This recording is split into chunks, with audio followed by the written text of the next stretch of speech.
My name's Olivia, and Jesus Christ, the one true living God, met me in the middle of a witchcraft ritual. The thing I've discovered from doing the social media stuff these last couple weeks is people are hungry for truth. People are desperate for truth.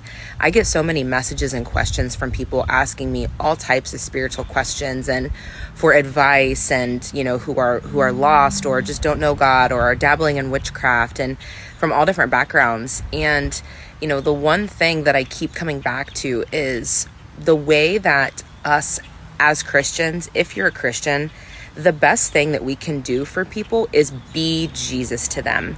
And something that the Lord has been speaking to me so profoundly about lately is forgiveness.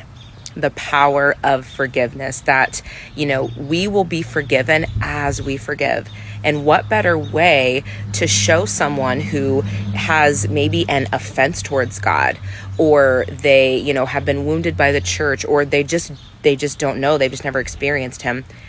How much better can it get than for us to truly be Jesus in walking in forgiveness? Jesus said on the cross to the people that were reviling him, that put him up on that cross, that crucified him, that spit on him, that, ripped out his beard, put a crown of thorns on his head. The two thieves were mocking him.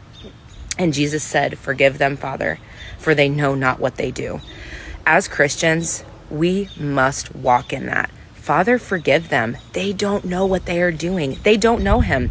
The eyes of their heart hasn't been enlightened. They don't know the truth.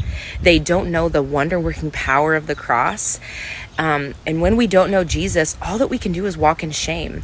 I share things on here. In my live last night, I shared extremely vulnerable things that I've never shared publicly before.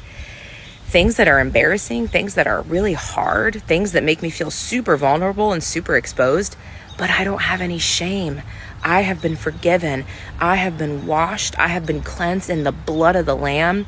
There's no reason for me to feel ashamed, because Jesus isn't ashamed of me. He loves me unconditionally. But it's when people do not know him and they haven't experienced the love and the power.